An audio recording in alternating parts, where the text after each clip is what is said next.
sebagian peristiwa 2023 dalam kerangka muhasabah.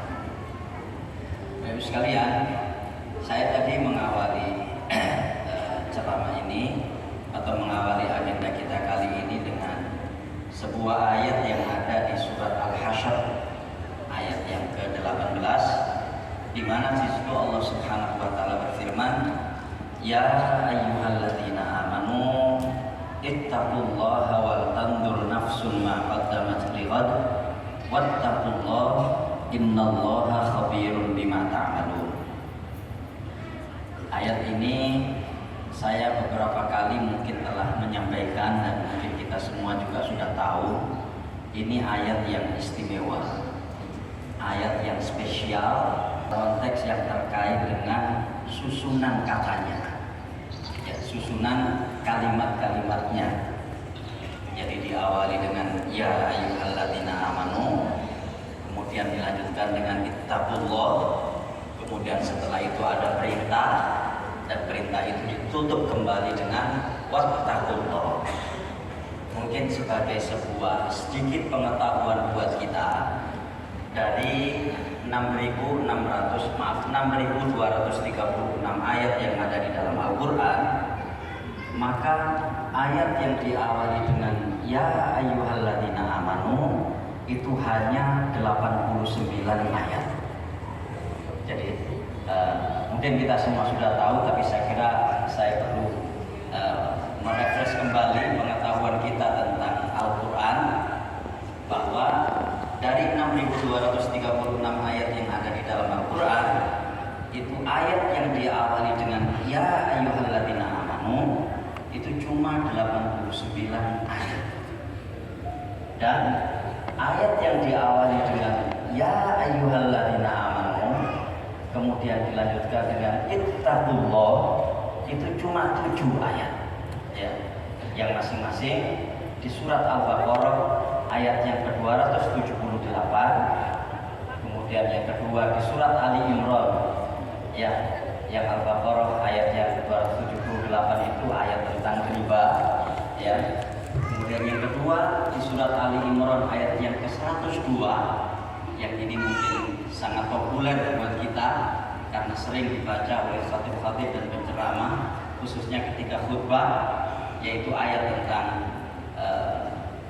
takwa yang kaitannya dengan wala tamutunna illa wa antum muslimun. Jadi yang kedua surat Ali Imran ayat yang ke-102. Kemudian yang ketiga adalah surat Al-Maidah ayat yang ke-35. Yang keempat surat At-Taubah ayat yang ke berapa itu? 119. Ya, ya ayyuhalladzina amanu ittaqullaha wa kunu ma'as shadiqin. Kemudian yang keempat, ya, adalah surat Al-Ahzab ayat yang ke-70. Ya ayyuhalladzina amanu ittaqullaha wa qulu qawlan sadida. Ya. Kemudian selanjutnya ada di surat apa itu? Ya, surat surat Al-Hadid, ya, ayat yang ke 28. Dan kemudian yang terakhir surat Al-Hasyr ayat yang ke 18. Jadi ayat-ayat yang diawali dengan ya ayyuhalladzina amanu kemudian dilanjutkan dengan ittaqullah itu cuma 7 ayat. Nah, ayat yang diawali dengan ya ayyuhalladzina amanu kemudian dilanjutkan dengan ittaqullah, kemudian ada perintah setelah itu, dan setelah itu ditutup dengan ittaqullah, itu cuma ayat itu. Ya, cuma ayat ini, yaitu ayat yang kita sering menyebutnya sebagai ayat yang memerintahkan untuk melakukan muhasabah.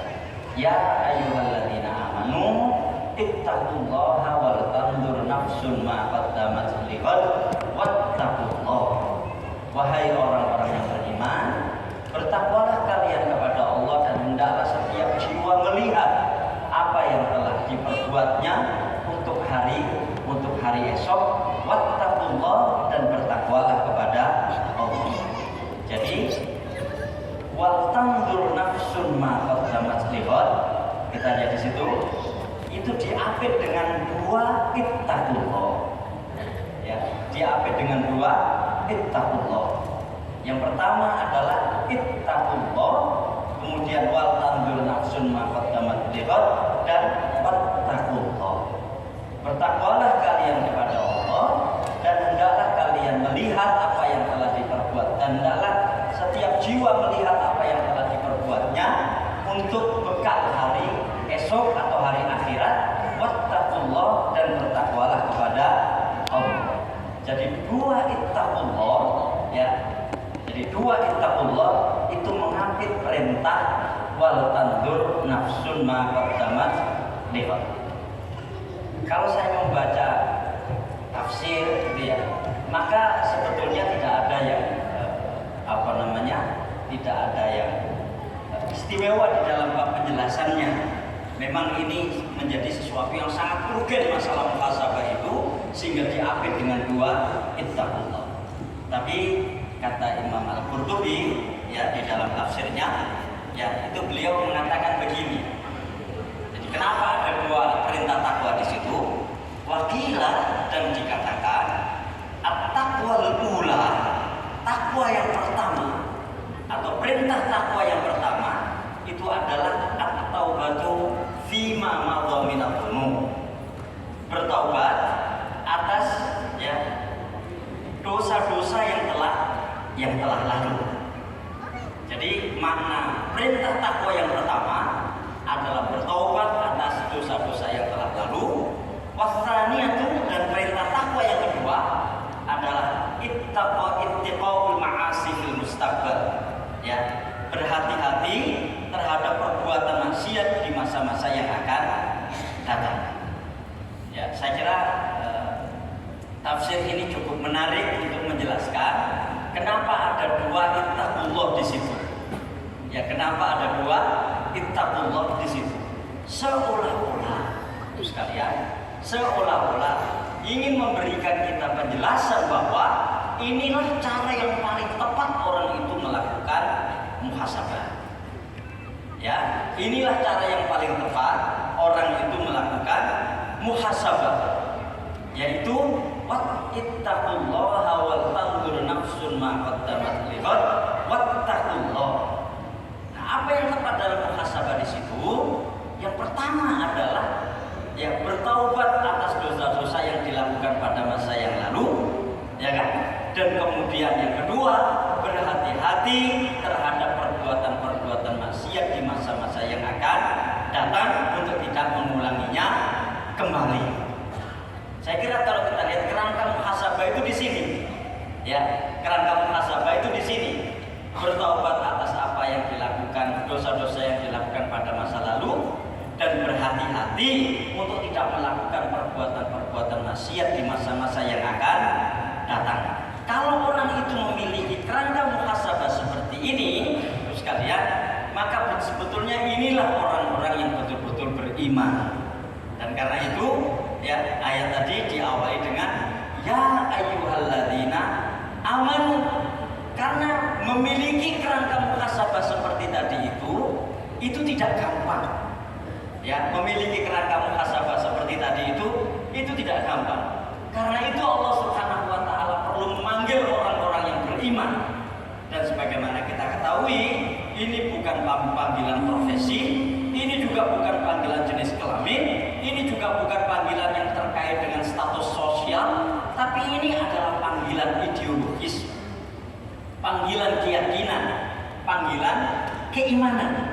Ya ayyuhalladzina amanu, wahai orang-orang yang beriman.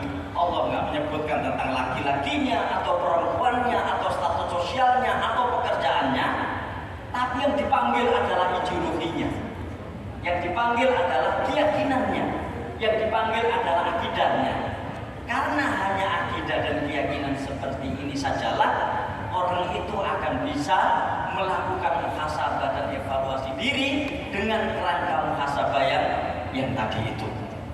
Nah, sekalian, saya kira kita ini di malam di hari terakhir ya dari tahun 2023, dan ini akan ada pergantian tahun di mana kita memahami pergantian Cara Allah Subhanahu wa taala mengingatkan kita bahwa jatah kehidupan kita di dunia ya semakin berkurang. Ya kan? Jadi kalau kita bicara soal tahun baru dan seterusnya, sebetulnya kalau kita mau berpikir cerdas, itu adalah cara Allah Subhanahu wa taala untuk mengingatkan kita semuanya bahwa jatah kehidupan kita di dunia ini semakin berkurang. Ya kan, dengan bergantinya tahun itu artinya jatah kehidupan kita di dunia ini semakin berkurang dan seterusnya. Dan karena itu, ya ketika kita sekarang ini berkumpul, ya kita juga bisa melihat bahwa tahun yang lalu kita masih ketemu dengan saudara-saudara kita, ya kan, yang sekarang tidak bersama kita lagi karena Allah Subhanahu wa taala telah memanggilnya. Ya kan? Orang-orang yang kemarin pada tahun Kaleidoskop Dunia Islam pada tahun yang lalu bersama kita, mungkin ada di antara mereka yang sekarang ini tidak hadir bukan karena mereka berhalangan, tapi karena mereka telah dipanggil oleh Allah Subhanahu wa taala. Nah, sebetulnya itu yang mungkin perlu kita cermati dalam diri kita masing-masing terkait dengan ayat ini. Makanya Allah berfirman, ya ayyuhalladzina amanu